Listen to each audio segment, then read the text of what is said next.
Candilejas, teatro y espectáculo con César Vidal.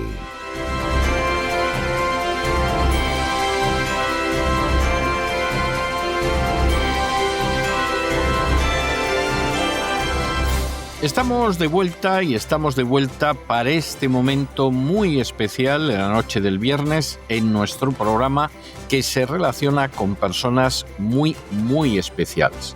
Como ustedes saben, a veces esas personas tan especiales son personas muy conocidas en todo el mundo. Es ese director ganador del Oscar, es esa bailarina, es ese cantante que es conocido en todo el planeta.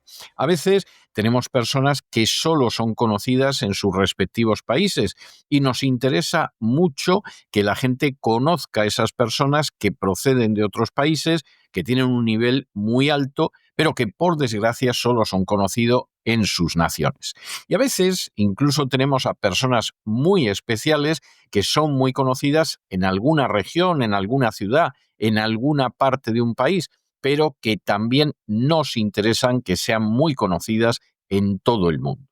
Nuestro invitado esta noche es una persona excepcional. He leído varios de sus libros y están extraordinariamente bien investigados. Son libros de mucho estudio y ahora mismo enseña en la Escuela de Estudios Políticos y en el programa de Estudios de Conflictos y Derechos Humanos de la Universidad de Ottawa en el Canadá.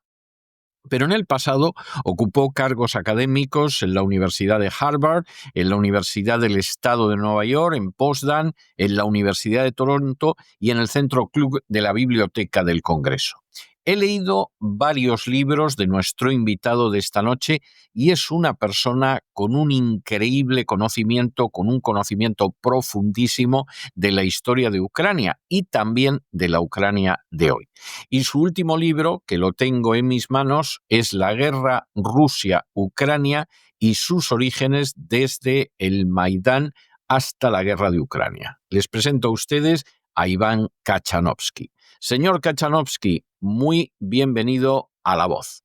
Gracias por la invitación y por la magnífica presentación. Nuestra primera pregunta: ¿por qué le interesa a usted tanto la historia de Ucrania o incluso la actual crisis de Ucrania? ¿Por qué nació usted en Ucrania o hay algún interés que vaya más allá de su nacimiento? Yes, I'm originally from Ukraine. I was born in Western Ukraine. Sí, soy originario de Ucrania. Nací en el oeste del país, en el oeste de Ucrania, Rusia y Polonia. Pero me interesa este tema de los conflictos en Ucrania y la política y la historia reciente de Ucrania. Investigo estas cuestiones como académico, como politólogo. Y lo hago desde que escribí y defendí mi tesis doctoral en la Universidad George Mason de Estados Unidos en el año 2001 y he publicado muchos libros y muchos artículos en revistas revisadas por pares sobre este tema.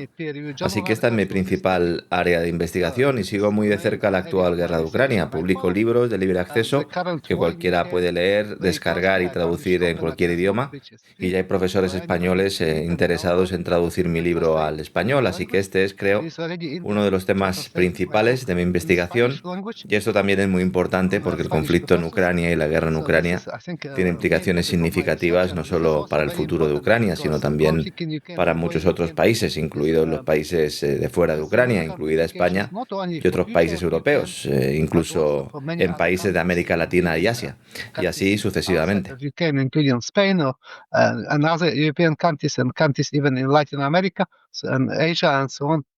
Señor Kachanovsky, tengo que confesar que yo lo he descubierto leyendo su obra y que concretamente la dedicada al Euromaidán me sorprendió muchísimo, porque usted ofrecía una visión muy diferente de la visión popular que han difundido los medios de comunicación occidentales. ¿Qué fue realmente la crisis del Euromaidán? ¿Esas protestas masivas fueron una revolución, un golpe de Estado o un cambio de régimen?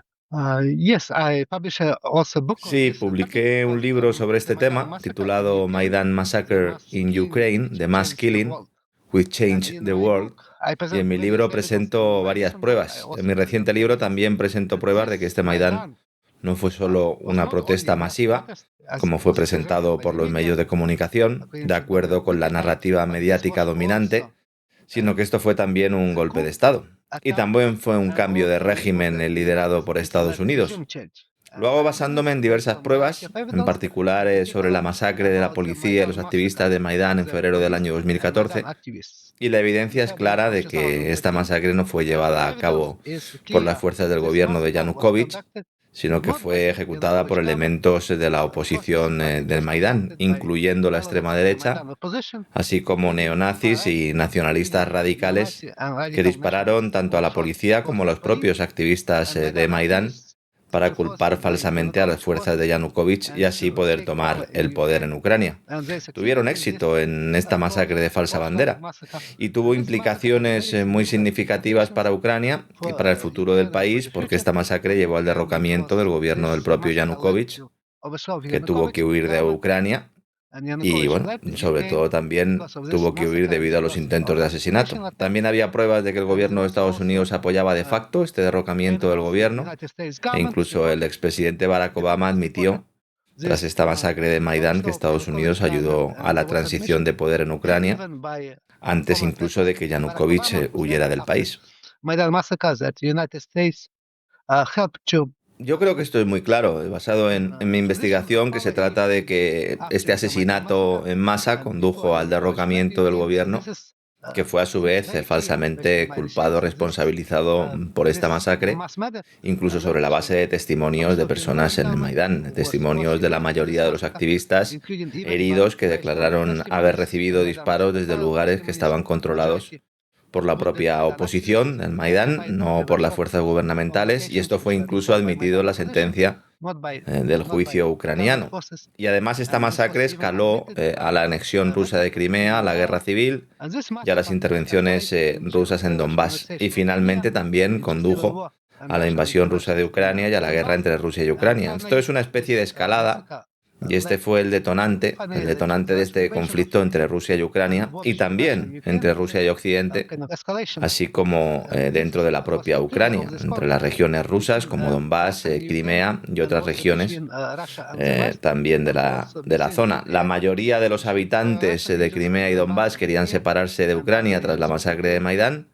Así lo reflejan mis investigaciones y también las encuestas de opinión pública.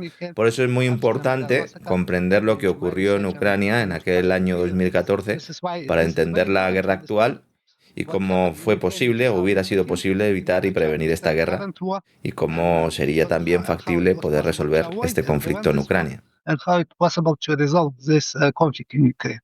Sí, nos enfrentamos realmente a un golpe de Estado y a un cambio de régimen. Un golpe de Estado, por cierto, creado por los nacionalistas en Ucrania, y también a una intervención extranjera que fue la razón de ese golpe de Ucrania y que puso a Ucrania bajo el halo de Occidente, sin ir más allá de una pulgada de la frontera de Alemania con Rusia, como se había dicho en su momento.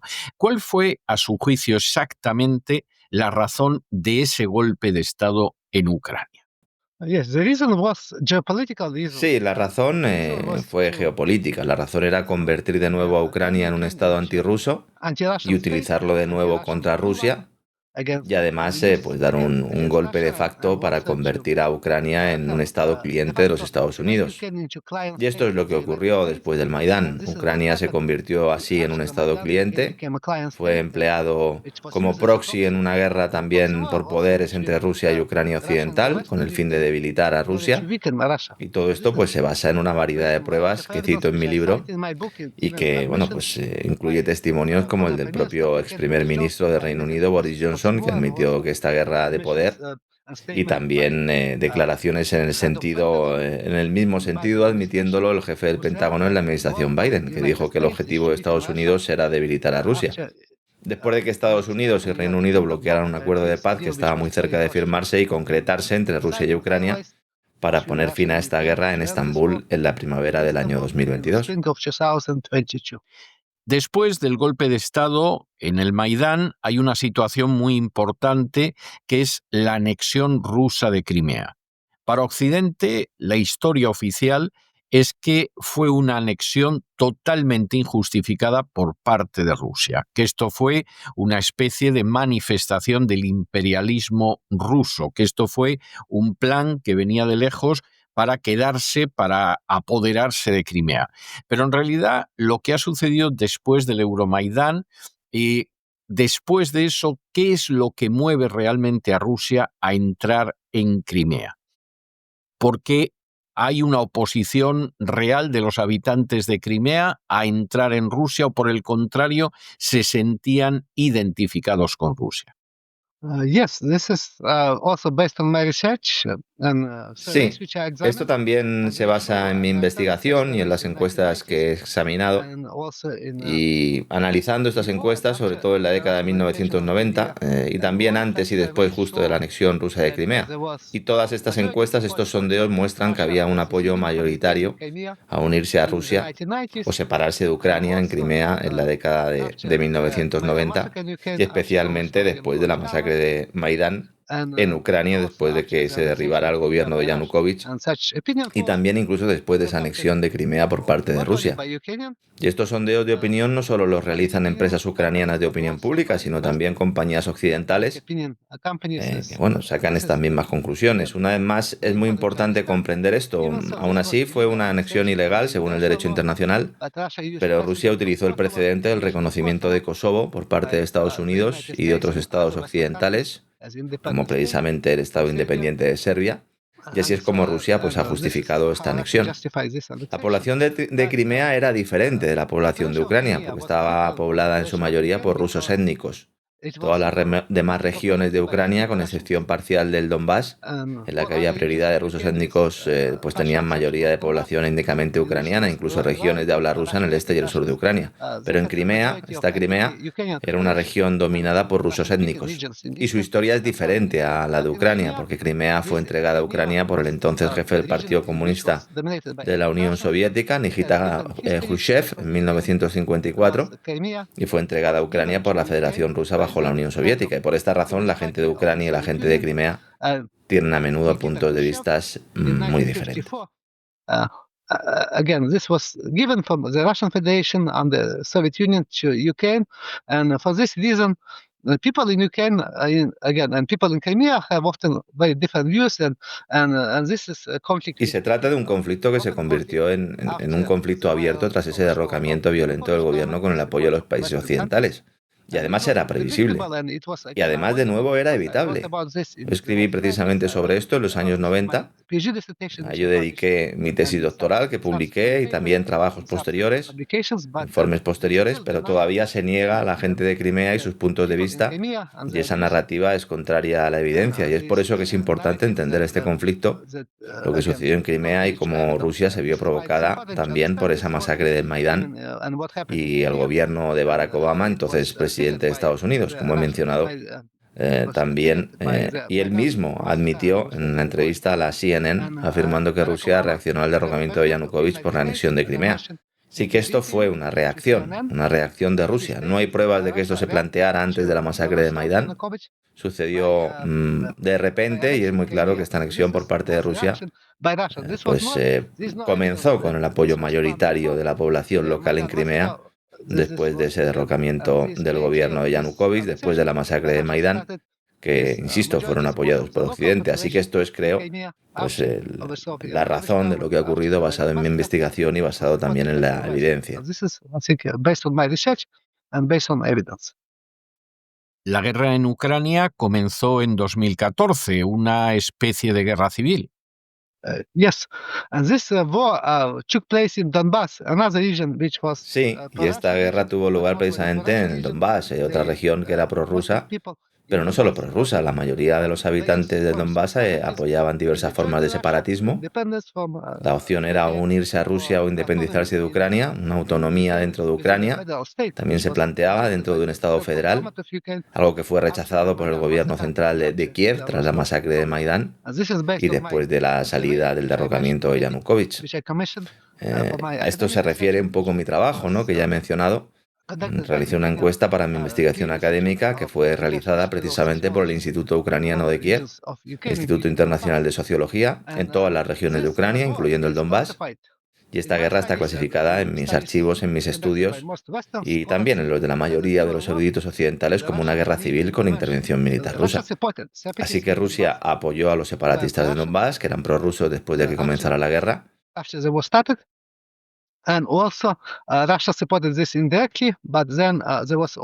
y también hubo pruebas de participación directa de Rusia en esta guerra en agosto del año 2014 y en invierno de 2015, cuando envió de forma encubierta sus fuerzas militares al Donbass para apoyar a estos separatistas. Pero la mayoría de los combatientes en Donbass eran residentes locales, eran ciudadanos ucranianos que se oponían al derrocamiento del gobierno ucraniano y querían separarse porque eran prorrusos en cuanto a su orientación ideológica y sus opiniones. Luego es importante entender cómo empezó este conflicto y su naturaleza, porque a menudo se tergiversa como una guerra entre Rusia y Ucrania. En realidad hubo una participación rusa en esta guerra, pero en una guerra civil, que de nuevo comenzó, insisto, después de que el gobierno de Yanukovych fuera derribado en ese golpe de Estado respaldado por Occidente gracias a la masacre del Maidán en Ucrania.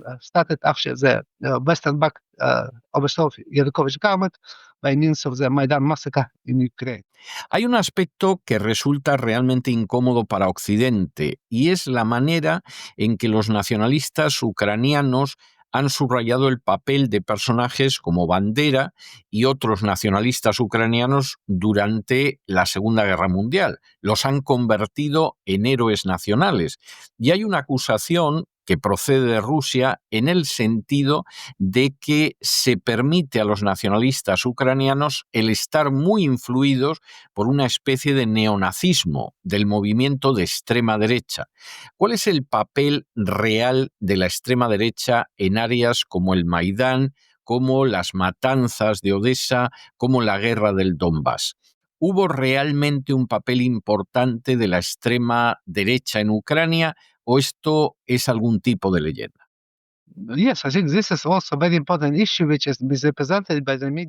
Sí, creo que se trata de una cuestión muy importante que los medios de comunicación y los políticos occidentales tergiversan, ya que he basado en mis investigaciones que he publicado en revistas académicas revisadas por homólogos y en artículos de mis libros académicos, es marginal en Ucrania en cuanto a su número. No son mayoría entre los activistas del Euromaidán, es verdad, no son mayoría en las Fuerzas Armadas ucranianas y Ucrania no es un estado neonazi, en contra de lo que afirma Rusia, pero la extrema derecha, y esto es cierto, incluidos los neonazis como el movimiento Azov, tienen un poder desproporcionado en Ucrania porque utilizan la violencia y tomaron parte y estuvieron involucrados en esta masacre del Maidán y en otros episodios, en otros casos de violencia durante las protestas del Euromaidán en Ucrania en 2013 y en 2014. También participaron en la masacre de Odessa, lo admitieron públicamente, pero nunca fueron procesados ni investigados porque se unieron al gobierno ucraniano. Se integraron en la policía ucraniana, en las fuerzas de los servicios de seguridad y en el ejército. Ukrainian government, they were integrated in the Ukrainian police, security service forces and military and far right, and including open neonazis. Extrema derecha, incluso neonazis del batallón Azov, que pasó a llamarse Regimiento Azov, se convirtió en brigada y fue expandiéndose aún más. Y participaron en estos episodios de violencia y también muy activamente en el inicio de la guerra en Donbass, en el inicio de esa guerra civil entre separatistas prorrusos y apoyados por Rusia y el gobierno central de Ucrania, porque establecen sus propias formaciones militares como el batallón Azov y el ejército de voluntarios del sector derecho, de private sector. Y ellos por esta razón tienen armas que conocen y están sobre todo habituados a la violencia. Y por esta razón la extrema derecha, incluidos los neonazis, se han ido volviendo más poderosos en Ucrania. Fueron incluso capaces de amenazar abiertamente a Zelensky, que fue elegido sobre una plataforma de resolución pacífica de la guerra en el Donbass, y le amenazaron abiertamente con matarle si llegaba a un acuerdo de paz con Rusia o con los propios separatistas del Donbass. Así que ahora se trata de una cuestión muy importante y está muy claro que los neonazis son muy poderosos en Ucrania. Pero esto no implica que Ucrania sea un estado neonazi, contrariamente a lo que afirma Rusia. Including open neonazis are very powerful in Ukraine, but Ukraine is not a neonazi state, contrary to what Russia claims. ¿Cómo es posible que el presidente Zelensky, que es judío, sea tan tolerante hacia este tipo de movimientos? I think he's a politician who is very Creo que es un interested only in político muy his own interesado solo en sí interest. mismo, So he was elected defiende exclusivamente su propio interés. platform, Fue but elegido because en of una what I plataforma said to him, pacífica, so he became afraid. él tuvo miedo So he después de basically esas came amenazas, to far right cedió a la to extrema placate derecha, them, trató de integrate aplacarla, them de into integrarla en el gobierno government ucraniano y en las fuerzas policies, ucranianas. and he Básicamente basically acabó adopted a adoptando lot of muchas de esas ideas de extrema derecha, variety incluido el lema de Slava slogans Ukraini, of Gloria a Slava Ucrania, Ukraine or Glory to Gloria a los Ukraine, héroes, que Glory to fue the heroes, adoptado por primera vez slogan which was precisamente por la first facción adopted bandera de la by Organización de Nacionalistas Ucranianos en Organization of Ukrainian 1941, Nationalists in en la Polonia 1941, ocupada por los in nazis, Nazi y occupied basaron Poland, este lema, este Congress. saludo, que es un saludo They based fascista con la this mano. Se slogan, basó un this saludo greeting, similar también del partido along nazi, with también del like partido fascist fascista en Italia y countries. otras It organizaciones was based fascistas on tanto similar durante la Segunda ideology Guerra of Nazi Mundial Party, of como en años fascist party posteriores y en años in Italy, anteriores. Así que and other Zelensky adoptó fascist básicamente muchas ideas organizations. e incluso And símbolos de esa extrema derecha. during World War II and before World War II, so now Zelensky basically adopted a lot of kind of ideas Trató de apoyar a estas organizaciones, incluidos los neonazis, porque cree que pueden derrocarlo. Tienen poder para derrocarlo, como hicieron con Yanukovych, y sobre todo porque confían en hacerlo por medio de la violencia. Ellos son muy fuertes, están muy motivados ideológicamente y por eso desempeñan un papel importante en esa lucha contra Rusia, porque están realmente ideológicamente motivados para ello, al contrario que muchos ucranianos, los ucranianos de a pie, que necesitan ser movilizados por la fuerza y llevados por la fuerza a los centros de reclutamiento. Muchos de ellos, de hecho, han desertado o intentan resistirse frente a dicha movilización. Mobilization centers, and many of them desert after doing this or try to resist such mobilization. Señor Kachanovsky, tenemos que hablar de los orígenes de la guerra ruso-ucraniana. Si escuchamos los medios de comunicación occidentales, a los políticos occidentales, esta guerra se debe solamente al imperialismo ruso. Rusia estaría queriendo anexionarse Ucrania, estaría deseando conquistar Ucrania y después de eso los tanques rusos podrían llegar hasta Lisboa o Gibraltar. Esta sería de una manera muy sencilla la historia que cuentan los medios de comunicación y los políticos occidentales. Pero si escuchamos los medios rusos, la idea es que están deteniendo el avance de la OTAN, que protegen sus fronteras contra la expansión de la OTAN, contra el quebrantamiento de las promesas que Occidente formuló en su día a Mikhail Gorbachev y también a Boris Yeltsin. ¿Cuál es la verdad de todo esto, de estas dos historias? ¿Cuál de estas historias se acerca más a la verdad, se acerca más a la realidad? So again, I based my research about these issues on evidence, and evidence is clear that NATO enlargement. Aquí de nuevo he basado mi investigación en pruebas, en datos concretos. Está claro que la ampliación de la OTAN y la adhesión de Ucrania a la OTAN, esa posibilidad, se convirtieron en un asunto de primer orden. Fue empleada como amenaza contra la seguridad por Rusia, porque los países occidentales intentaron convertir a Ucrania en un baluarte contra Rusia, en un apoderado contra Rusia, un Estado cliente, tras ese derrocamiento del gobierno ucraniano en 2014. Apoyado por Occidente. Así que era un problema real, una amenaza real. Pero Rusia infló este asunto porque Ucrania evidentemente no podía unirse. No había ninguna posibilidad real de que Ucrania ingresara en la OTAN y creo que no había ningún tipo de planes inmediatos para hacer esto. Pero esta es la cuestión más importante. Este fue el elemento fundamental de la invasión rusa porque se trataba de una amenaza real para la propia Rusia. Y consideraron esto específicamente, que se podían convertir los ucranianos en un Estado cliente de Estados Unidos y así pues ser empleado como ariete para debilitar a Rusia. Por lo tanto, el problema era real. Fue uno de los principales factores de la intervención rusa en Ucrania. También cito en mi libro y en mi investigación esta cuestión del imperialismo ruso, que también fue un factor importante, pero menos importante o menos relevante que la expansión de la OTAN y ese riesgo, esa amenaza real de convertir a Ucrania en un Estado cliente de Estados Unidos, porque Rusia en ningún momento tuvo como objetivo ocupar o anexionarse toda Ucrania. Basically force Zelensky and his government to accept Russian demands of NATO membership of neutral Ukraine Rusia ni siquiera tenía potencia suficiente para hacerlo. Así que el objetivo inicial de la invasión rusa era básicamente forzar a Zelensky y a su gobierno a aceptar las demandas rusas sobre la OTAN, sobre esa negativa a entrar en la OTAN, la constitución de una Ucrania neutral, la desmilitarización del país y básicamente tener un cambio de régimen en Ucrania, en el gobierno, que si no fuera ruso, al menos fuera neutral en Ucrania, de un gobierno que era un Estado cliente de los Estados Unidos. También querían apoyar a los separatistas y anexionarse el Donbass, o hacerlos independientes, o dejarlos en un estatus de región prorrusa dentro de Ucrania.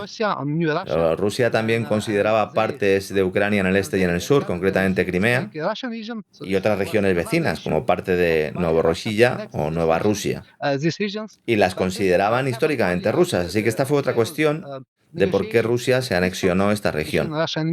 Pero esto solo ocurrió tras el fracaso de las negociaciones, las conversaciones de paz entre Rusia y Ucrania en Estambul, que fueron bloqueadas por Occidente. Aún así, Ucrania y Rusia afirman haber estado muy cerca de alcanzar un acuerdo de paz. Luego, en la primavera del año 2022, y como parte de ese acuerdo de paz, básicamente Rusia acordó retirar sus fuerzas de todo el territorio ucraniano, con la excepción del Donbass, cuyo estatus debía determinarse durante las conversaciones de paz directas entre Putin y Zelensky. Y también Rusia incluso accedió a tener un estatuto de Crimea, reconocido básicamente, decidido más tarde después del final de la guerra, de nuevo pues, como parte de Rusia. El Kremlin básicamente estuvo de acuerdo, retiró sus fuerzas de la región de Kiev como parte de este pacto, así que no había un objetivo inicial de ocupar básicamente toda Ucrania, e incluso hoy en día no hay ninguna prueba de que Rusia quisiera invadir otros países, como los estados bálticos, Polonia, o otros países que se encuentran en Europa, como Portugal, España o Francia o la misma Suecia. Así que esto es pura propaganda, no existe prueba alguna de ello. Y Rusia ni siquiera tiene poder para hacerlo, para ocupar toda Ucrania. Incluso si quisiera hacerlo, porque en estos momentos el tamaño de la fuerza militar no es suficiente para ello, pues seguramente no querrían tomar toda Ucrania. Por eso creo que todo esto pues, no se basa en ninguna prueba real.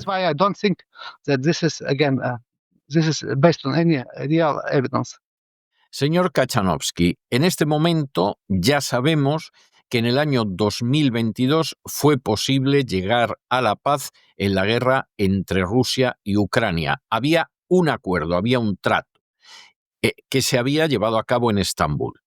En ese momento, el primer ministro británico, Boris Johnson, visita a Zelensky para decirle que no puede detener la guerra, que tiene que seguir combatiendo. Y hemos descubierto hace muy pocas semanas, hace algunas semanas, que Boris Johnson había recibido al menos 1 millón de libras esterlinas de uno de los industriales de armamento, de uno de los dirigentes de la industria armamentística en el Reino Unido. ¿Por qué cree usted que se ha mantenido durante estos años la guerra? ¿Porque se trata de un negocio? ¿Porque hay potencias occidentales que quieren apoderarse de la riqueza de Ucrania? ¿Porque se trata de una guerra de la OTAN por poder interpuesto? ¿Porque la OTAN está utilizando la guerra en Ucrania para erosionar el poder de Rusia? ¿O un poco de todo? No, I think that geopolitical reasons using Ukraine as a proxy. Bueno, creo que las razones geopolíticas, la utilización de Ucrania como un proxy, como un estado cliente de Occidente o Estados Unidos, es una razón principal o el factor principal en este caso. No tanto los elementos económicos, no el petróleo, el gas, los recursos naturales. Ucrania no tiene mucho petróleo, no tiene muchos otros recursos. Es verdad, hay algunos como los minerales que recientemente quería la administración Trump. Pero esto no es una razón concluyente para esto. Creo que Ucrania originalmente estaba muy cerca de Rusia, históricamente estuvo vinculada a Rusia y a las regiones orientales de Ucrania, que formaron parte del Imperio Ruso durante mucho tiempo, durante siglos, y que formaron parte de la Unión Soviética. Y a diferencia de la Ucrania occidental, que sí formaba parte del Imperio Austrohúngaro, y luego de Polonia, Rumanía y Checoslovaquia, hasta la Segunda Guerra Mundial, hasta que fueron incorporadas por Stalin a la Unión Soviética. Así que esta guerra proxy tiene razones sobre todo geopolíticas. Una guerra por el poder, que fue la principal motivación de Occidente para prolongar esta guerra después de la intervención rusa de Ucrania en el año 2022. Y esto lo han admitido públicamente muchos políticos de alto nivel, incluyendo a Boris Johnson, que dijo recientemente en su entrevista con los medios de comunicación que tenemos que admitir que la guerra de Ucrania es una guerra de poder, que los países occidentales utilizan Ucrania como un proxy y utilizan a las fuerzas ucranianas como una herramienta contra Rusia. Una declaración similar la ha hecho recientemente el secretario del Departamento de Estado de Estados Unidos, Marco Rubio, que dijo lo mismo, y también otros muchos políticos. Esto deja muy claro que los países occidentales utilizan a Ucrania solo como una herramienta contra Rusia, para debilitarla.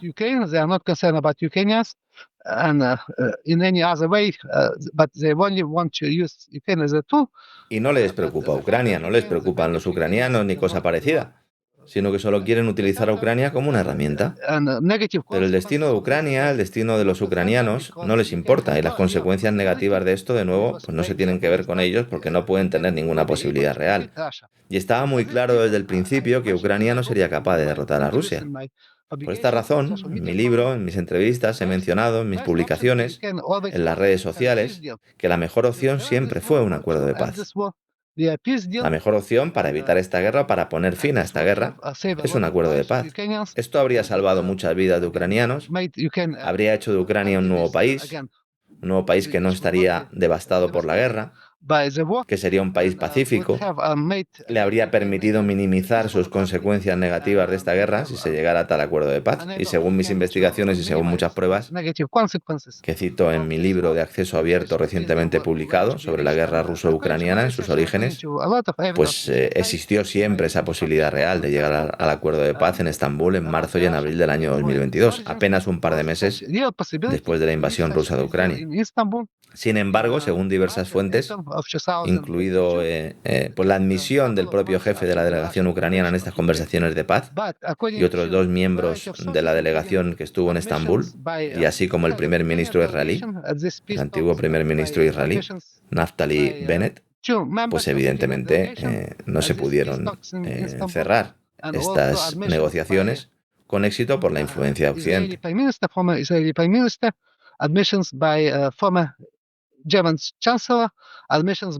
Lo admitieron también la canciller alemana, lo admitió el presidente turco, el ministro de Asuntos Exteriores de Turquía y otros miembros, otras personas que participaron en dichas conversaciones de paz, incluso una declaración reciente de Victoria Nuland, también en este sentido. Los países occidentales, concretamente Estados Unidos y Reino Unido, bloquearon dicho acuerdo de paz, volvieron a hacerlo por razones geopolíticas, porque les interesaba volver a utilizar a Ucrania para debilitar a Rusia, y se negaron a ofrecer garantías.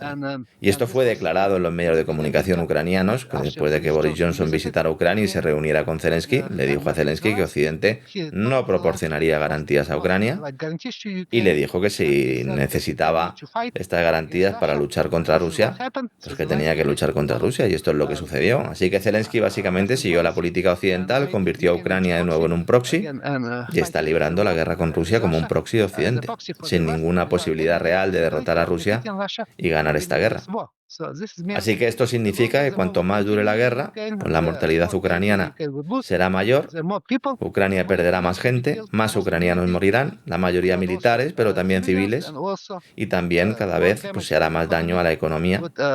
Y esto también recientemente acaba de suceder cuando Rusia ha estado golpeando la producción de energía, centrales eléctricas, destruyendo muchas de ellas. Ahora hay apagones en Kiev y muchas otras ciudades de Ucrania al comienzo del invierno. Por lo tanto, creo que está muy claro que el acuerdo de paz estuvo muy cerca de alcanzarse, de consumarse, pero fue bloqueado por Occidente, una vez más por razones geopolíticas, para convertir a Ucrania en un apoderado contra Rusia y utilizarla para debilitarla. Hay una cuestión muy delicada que se ha estado planteando a lo largo de la guerra. Y la pregunta está relacionada con el genocidio y con los crímenes de guerra. ¿Ha habido un genocidio en Ucrania? ¿Ha habido crímenes de guerra en Ucrania durante el curso de la guerra? I think both Russia and Ukraine claim that there was genocide Creo que tanto Rusia como Ucrania afirman o admiten que hubo genocidio en Ucrania. Rusia afirma que hubo genocidio en el Donbass, de rusoparlantes en el Donbass.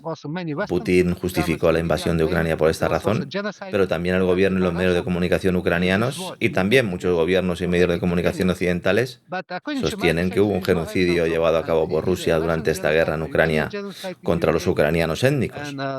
Pero según mi investigación no hay evidencia de que haya un genocidio ruso o un genocidio ucraniano en Ucrania. Y esto se basa en una variedad de pruebas. Por ejemplo, el número de víctimas en Ucrania, las víctimas civiles que están documentadas por Naciones Unidas, son alrededor de 15.000 personas civiles que murieron durante esta guerra. Y si tenemos en cuenta algunos otros civiles que fueron asesinados en Mariupol, en base a las pruebas documentadas y los informes de un número aproximado de partidos, tenemos alrededor de 20.000 civiles que fueron asesinados durante esta guerra de Ucrania, y esto incluye a los 4.000 que murieron en ciudades controladas por Rusia y a los separatistas del Donbass. Así que esto significa que si usted está buscando para comparar las bajas civiles con las bajas militares, pues esta guerra en Ucrania tendríamos aquí uno de los números más bajos y posiblemente la proporción más baja de civiles en relación con bajas militares en las guerras modernas.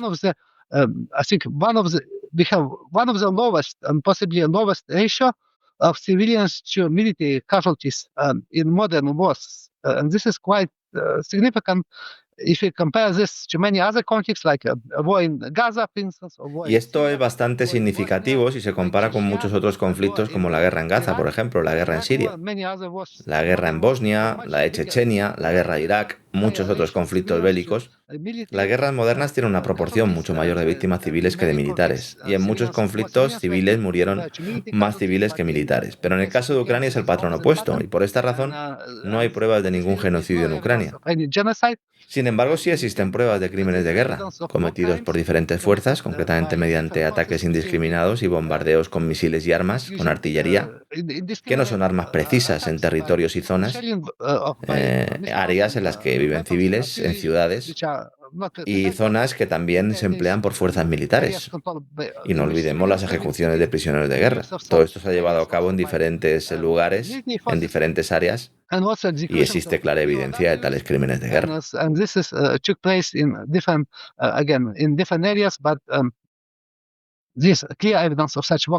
¿Sabemos cuántas bajas han sufrido Rusia y Ucrania durante la guerra? Aproximadamente, más o menos. Yes, I also mentioned this in my book, and my research is based on evidence which is. También hablo de esto en mi libro y mi investigación, que se basa en datos y pruebas que pueden documentarse y en los nombres concretos de los ucranianos que murieron, miembros del ejército que murieron. Hay un sitio web que se llama Ukrainian Losses Website, una página web, donde ahí están esos datos. Y bueno, se puede añadir también el número de desaparecidos en acción ucranianos. Y el número total de fuerzas ucranianas muertas sería aproximadamente al menos 180.000. Si se multiplica esta proporción típica de heridos por muertos en una relación de 4:1, pues también tendríamos el número de heridos. Ratio of 4. And if you look into Russian casualties, y si nos fijamos en las bajas rusas, el número de bajas rusas documentadas por el servicio ruso de la BBC es de alrededor de 125 ahora. Creo que tal vez un poco más en los últimos, serían unos 125.000 aproximadamente, como mínimo. Y además de esto, hubo alrededor de 25.000 bajas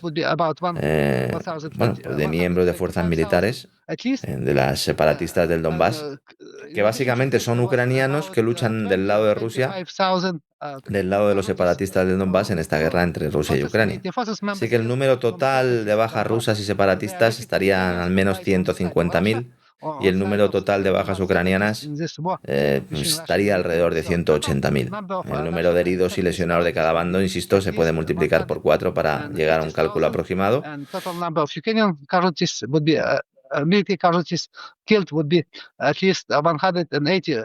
Y una vez más, a la hora de hablar de esto, es vital basarse en pruebas documentadas, porque los medios de comunicación y los gobiernos a menudo se limitan a comunicar cifras infladas y bastante poco fiables. Cada bando pues infla las bajas de sus oponentes o adversarios Y esto pues se suele tergiversar específicamente para afirmar uno que sufre un número mucho menor de bajas. Y esto se hace. Por eso, en buena medida, nunca se informa de las bajas ucranianas.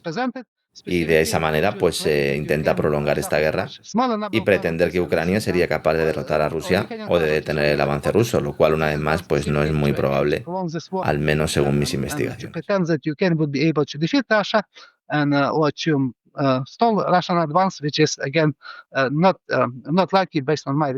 Ahora bien, si estas cifras son ciertas, y no tengo razón alguna para dudarlo, es prácticamente imposible que Ucrania pueda ganar esta guerra.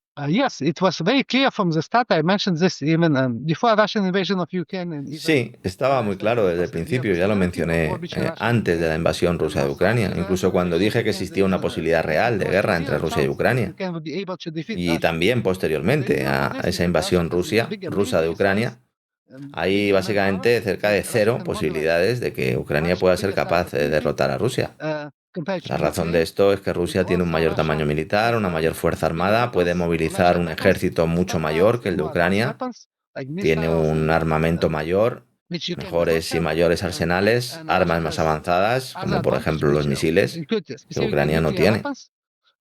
Además, Rusia tiene como ventaja el posee armas nucleares específicas, y por lo que eso significa, pues es muy improbable que pueda derrotar o tomar Crimea, por ejemplo, como Zelensky prometió. En tal caso, Rusia podría haber utilizado armamento nuclear o un conjunto de ellas para impedir esta situación. Por eso nunca existió posibilidad real de poder derrotar a Rusia, y yo creo que esto estaba claro desde el principio.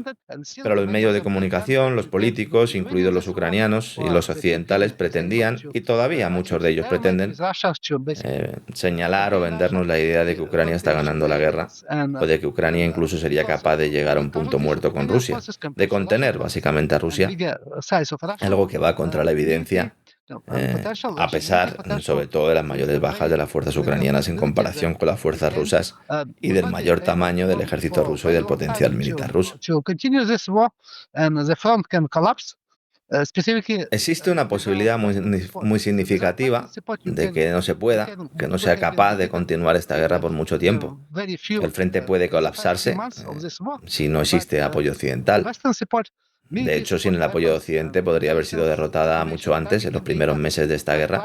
Pero claro, ese apoyo militar, las armas, la información de inteligencia, la planificación de las operaciones de las fuerzas ucranianas y la entrega de dinero para financiar el presupuesto ucraniano y otros gastos de Ucrania, incluido el pago de salarios a funcionarios públicos, a profesores, a médicos, han permitido a Ucrania continuar esta guerra durante tanto tiempo. Pero de nuevo, incluso esto no se puede prolongar indefinidamente. Y ahora está aún más claro que Ucrania no va a poder seguir así durante mucho tiempo. Y la posibilidad de derrota cada vez es una posibilidad más real. Pero no creo que sea una derrota total o capitulación total de Ucrania. No creo que esto pueda ocurrir. El resultado más probable sería una derrota parcial, en la que Rusia conservaría parte de Ucrania en el este y el sur del país. Y habría pues un afortunado cambio de gobierno en Ucrania, porque evidentemente Zelensky no sería capaz de sobrevivir después de que se alcanzara un acuerdo de este tipo.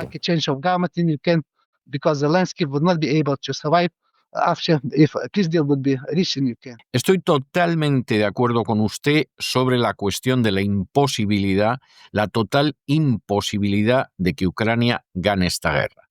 Pero yo tengo que confesar que estoy totalmente desconcertado cuando escucho a los funcionarios europeos diciendo que van a ir a una guerra contra Rusia y que Rusia va a ser derrotada y que Rusia va a ser dividida en 17 países diferentes, etcétera, etcétera, etcétera. Y eso se le puede escuchar a los políticos y funcionarios europeos no solo en Polonia o en las repúblicas del Báltico. Eso se puede escuchar también en Italia, en Polonia. Esto es una locura. Pero de todas formas, señor Kasanowski, ¿cómo se imagina usted el final de esta guerra? Es más, ¿habrá una especie de acuerdo entre Estados Unidos y Rusia va a mantener Crimea y el Donbass y Ucrania no va a entrar en la OTAN? ¿O esto va a ser realmente una guerra larga como Vietnam, por ejemplo, con un Occidente empeñado en erosionar, en debilitar a Rusia. ¿Cómo es el futuro que se imagina usted? I think it's again not easy to predict exactly what would happen, but based on my research, I can say that Creo que de nuevo no es fácil predecir exactamente lo que ocurrirá, pero basándome en mi experiencia puedo decir que la derrota de Ucrania, esa derrota parcial de la que hablaba antes, es muy probable. Hay una posibilidad real de un acuerdo de paz entre Ucrania y Rusia con la participación de la administración Trump. Donald Trump hizo de esta cuestión prioridad durante la campaña electoral y después de convertirse en presidente de Estados Unidos, él ha prometido poner fin a esta guerra en Ucrania y es muy probable que Estados Unidos pueda desempeñar un papel más importante en el final de este conflicto y en lograr ese acuerdo de paz o algún tipo de acuerdo de alto el fuego. De nuevo, hay que decir que Trump ha aceptado públicamente y declarado que Ucrania no se va a unir a la OTAN. Esto ya no es posible y este puede ser un elemento clave de un acuerdo de paz, porque es una de las principales demandas rusas. También dijo Trump que Estados Unidos planea reconocer Crimea como parte de Rusia y de facto reconocer otros territorios que están anexionados u ocupados por Rusia actualmente, como también una parte de facto de Rusia sin el reconocimiento internacional de estas regiones, reconocimiento por parte de Ucrania, me refiero. Pero la cuestión es que las exigencias rusas son ahora mucho mayores. Rusia en estos momentos no estaría tan solo de acuerdo para poner fin a esta guerra con quedarse en la línea de frente, en la línea del frente actual, porque Rusia también reclama el control de todo el Donbass, que ahora no es solo parte de la mayor parte del Donbass que está controlado por Rusia, sino también áreas todavía bajo el control de las fuerzas ucranianas, incluyendo las ciudades de Pokrovsky, de Minorad, de Kramatorsk y de Sloviansk, que son las restantes ciudades bajo control ucraniano y que, de acuerdo con la última información de los medios, pues Putin ha acordado básicamente al unirse a esta guerra. If Ukraine were to give up control over the remaining part of Donbass, but Zelensky refused to do this because he would again face Sí se podría renunciar al control de una parte restante del Donbass, pero Zelensky se negó a hacerlo porque se enfrentaba de nuevo bueno, pues a su futuro como presidente e incluso su vida puede estar en peligro si acepta esto específicamente a causa de esas amenazas de la extrema derecha de los neonazis. Así que podría haber presionado de nuevo Zelensky o hacer que Zelensky aceptara este acuerdo, pero Trump de momento no lo ha hecho. E intenta presentarse como mediador. Declaró que querría un alto el fuego a lo largo de la actual línea de conflicto, pero como digo, esto no es muy probable. Rusia no lo aceptaría. Putin considera que se trata de un conflicto en el que Rusia tiene capacidad para derrotar a Ucrania, así que no tiene ningún incentivo para detener esta guerra y aceptar el alto el fuego.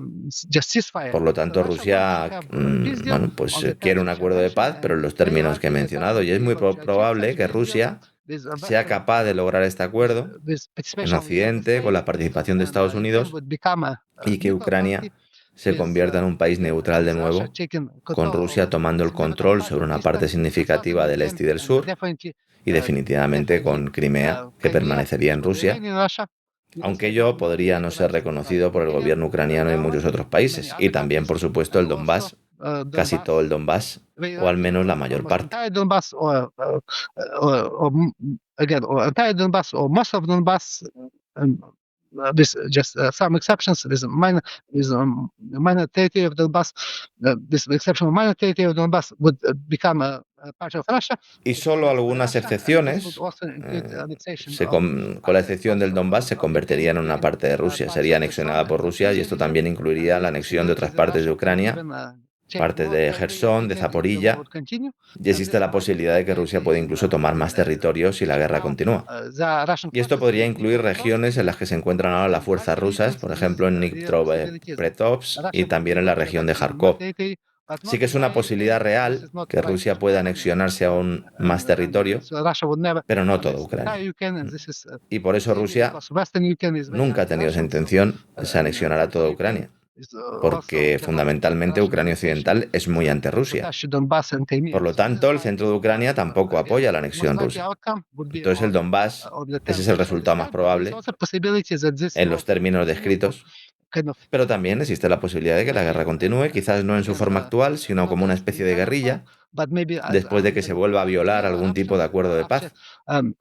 Y de esta manera la guerra podría reanudarse si una vez más el gobierno ucraniano, los gobiernos occidentales siguen intentando revertir esa derrota en Ucrania e intentar continuar esta guerra, o si Rusia intentará expandir su influencia en otros territorios del país. In Ukraine and try to again continue this war, or if Russia would regard this try to expand their influence on other territories of Ukraine. Bueno, tengo que decirle que en los últimos tiempos yo he estado viviendo en Washington y puedo señalarle que existe un verdadero disgusto en relación con las promesas formuladas por el presidente Trump sobre el fin de la guerra de Ucrania y cómo estas promesas no se han cumplido.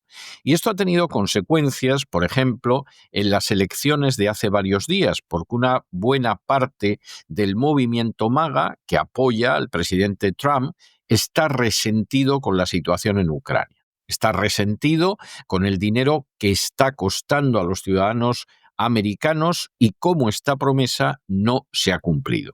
Así que vamos a ver en el futuro cómo se desarrolla esta situación. Probablemente no sea el camino que le gustaría a buena parte de los países europeos, por ejemplo el Reino Unido o Francia o Alemania, pero realmente en Estados Unidos hay una situación real de gente cansada, realmente cansada por el retraso en acabar con la guerra de Ucrania. Eso resulta totalmente indiscutible. Señor Kachanovsky, tengo que agradecerle su tiempo, su paciencia, su amabilidad al pasar este rato con nosotros hablando de este libro excepcional, La guerra entre Rusia y Ucrania y sus orígenes. Es una obra maestra relacionada con la guerra en Ucrania, pero también acerca de ese preámbulo, de ese prólogo de la guerra en Ucrania y de otros tiempos. Señor Kachanovsky, cuando estas entrevistas se hacían en un plató, en la radio, cara a cara, yo tenía la costumbre de regalar uno de mis libros a la persona que estaba invitada, como era el caso de usted. Le firmaba el libro, se lo dedicaba y eso sí, le decía que no tenía ninguna obligación de leerlo. Era solo una pequeña muestra de agradecimiento por su paciencia. Esto es imposible en Internet y por lo tanto yo dejo al invitado una música, una canción, una pieza musical, ya que ha sido tan amable y tan gentil de entregarnos su tiempo como es el caso de usted. Y hoy le voy a dejar una pieza musical que pertenece a una película que ahora sería imposible en Hollywood. Es una película del año 1962, su título es Taras Bulba y bueno, la película es muy positiva a la hora de referirse a los rusos y su lucha contra los polacos y en su día fue una película muy popular. Yo mismo vi esa película cuando era un niño pequeño y le voy a dejar esa pieza de la película al mismo tiempo que le digo que espero que podamos reunirnos de nuevo en el futuro, porque estoy convencido de que usted es un especialista absolutamente de primer nivel en lo relativo no solo a la historia de Ucrania, sino también en el análisis de la Ucrania de hoy. Señor Kachanovsky, muchísimas gracias. Sí, muchas gracias por la entrevista, gracias por basarse en mi libro. Y de hecho, esta película trata sobre los cosacos ucranianos, así que esta también es una parte muy importante de la historia de Ucrania y es muy relevante. Así que muchas gracias. Y con estos compases extraordinarios de la suite de la película Taras Bulba, que por cierto les recomendamos encarecidamente, hemos llegado al final de nuestra singladura de hoy del programa La Voz.